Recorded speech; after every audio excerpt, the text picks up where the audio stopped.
Hi, I'm Trish. Welcome to the Gig House Kitchen. Today we're going to do chocolate egg making. So let's get down to it.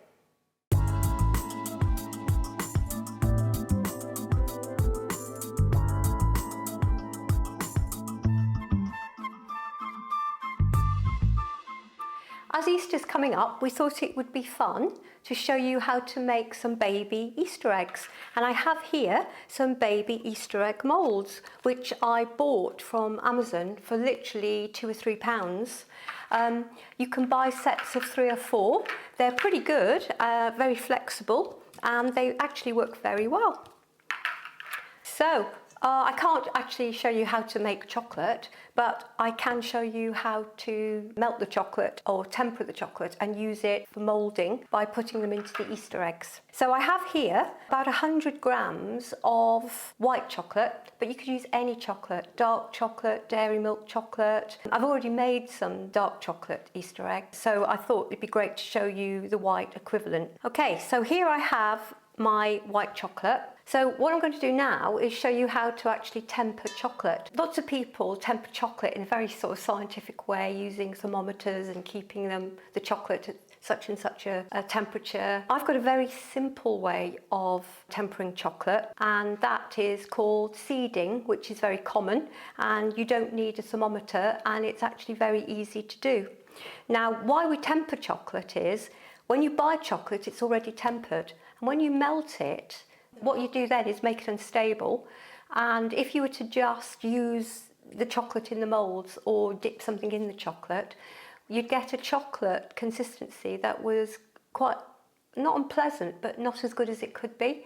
So it wouldn't be brittle, it wouldn't have a nice mouthfeel, and it wouldn't be shiny, it would be really dull, and really dull chocolate is not good. What I have here is just an ordinary cooking bowl. You can use some sort of fancy silicone bowl if you've got one, which actually is better because the chocolate melts and warms rather than the bowl. I don't have one of those, unfortunately, but glass isn't great because the glass will really heat up and could actually spoil the chocolate. Now, the whole idea is to keep the chocolate roughly at blood temperature, which is about 37 degrees. So what I'm going to do now is take my pan. I've put in a little bit of water at the bottom, and I'm going to put my bowl over the top and then lift it up and check it's not wet, which it isn't. Now, if I picked it up and it was wet, I'd empty some of the water out, because what you can't have is the bowl touching the water, because that would damage the chocolate. I'm going to put this on top of the cooker, and I'm going to let the water come to the boil, and then I'm going to take it off the boil and just let it sort of simmer, and then I'm going to put my chocolate on top in my bowl and just let it melt for about a minute. I have melted the chocolate over my pan of simmering water, and now I'm ready to take it off the pan and finish the tempering process. This way of tempering chocolate is called seeding, because what I have in here is about 80 grams of chocolate, and I have a seed of 20 grams of chocolate not melted. And I'm going to first of all stir the chocolate, and then once it starts cooling slightly and thickening, I'm going to throw in the rest of the chocolate that's not been melted over the pan and keep stirring it. What is happening is that the melted chocolate has untempered itself, and it is learning to re-temper itself from the chocolate that I've just put in. The agitation as well of me stirring it actually helps it re-temper itself. Now, I can see that this white chocolate is looking really nice and glossy, but sometimes if you're particularly doing a dark chocolate, it can look a little matte while it's tempering, but once it's cooled, it goes back to being shiny again. That's flowing beautifully. It's got a lovely colour, and as it's cooling, it will thicken slightly. So I'm going to keep stirring it just for a little bit longer. If you feel the base of the bowl, you can feel it getting colder. And actually, if you put your finger in, clean finger obviously, it shouldn't feel warm and it shouldn't feel cold. And that means it's lukewarm, which is blood temperature. That feels just a little bit above blood temperature, so I'm just going to keep stirring it for a minute longer. I'm going to do a little test in a second to see if it's ready. And I cut myself a piece of greaseproof paper. Now, I was watching a video the other day actually of somebody who was tempering chocolate who had a bit of a novel idea for testing, and that was literally to stick a little bit of chocolate on her chin. Sounded a little bit dangerous to me, particularly if it wasn't sort of blood temperature, but not sure how that worked really, but I've opted for the greaseproof paper version. By the way, watching somebody put chocolate all over their chin was actually quite amusing. I'm not quite sure how amusing it's going to be to do the test on greaseproof, but we'll just go for it anyway. Right, so that feels now just right. So I'm going to literally just put a little bit of chocolate on my greaseproof paper and see if it sets, and then do a couple of tests on it. So I'm just going to put that in a cool place for about a minute. And while I'm doing that, I'm waiting for that, I'm going to keep stirring this. So I'll see you in a sec. So here is our tempered chocolate sample, and it has set very well, and I think I'm happy with that, and I'm going to now use it. This is beautifully glossy and smooth, and when I put my hand underneath, I can feel neither hot nor cold, so we're going to start using it. Now I have here a mould. And what I have done is give the mould a really, really good clean and dried it really, really well. Your Easter eggs will stick if the mould is dirty or if the mould is wet. How you put it into the mould is literally up to you. There's all different ways of doing it. Some people pour it in from a jug or whatever. I just get it in the best way I can. So I'm going to literally pour it in and across. Now you might think, gosh, she's wasting a lot of chocolate, but I'm going to scrape it off in a minute, and then I can use it on my next mould if I wish. The chocolate's so well tempered that it's going to stay pretty fluid and nice for quite a while.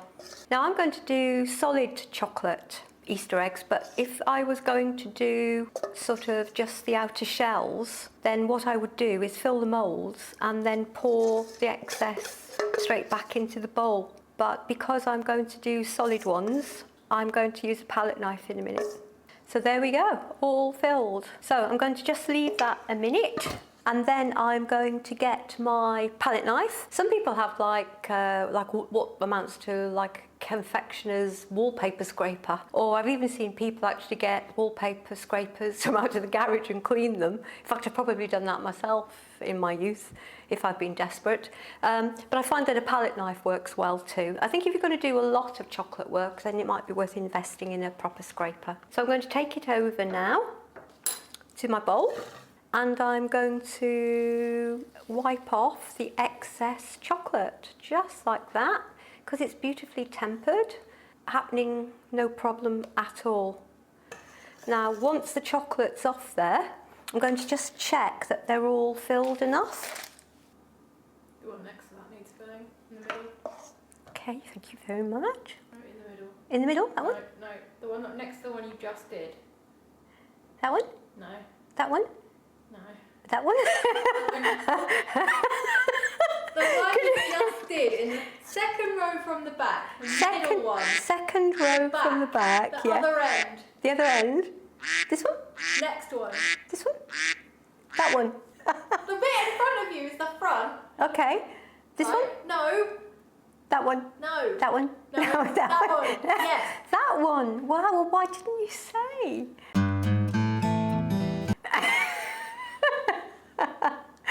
Okay. And then it's very important that we get rid of any air bubbles. So I'm just going to sort of literally pick them up and drop them. Or sometimes people, you see them doing that and sort of just banging them gently. But it is important to get rid of the air bubbles. I can see some rising. There we go. I'm going to put this mould full of chocolates, chocolate Easter eggs, somewhere cool, but not actually freezing.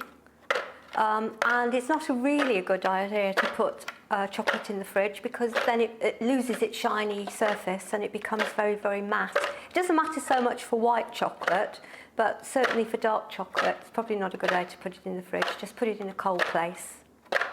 There we go. Right, so that's probably going to take a couple of hours to harden, and then I'm going to show you how to stick them together to make half eggs into whole eggs. So I'll see you in a little while.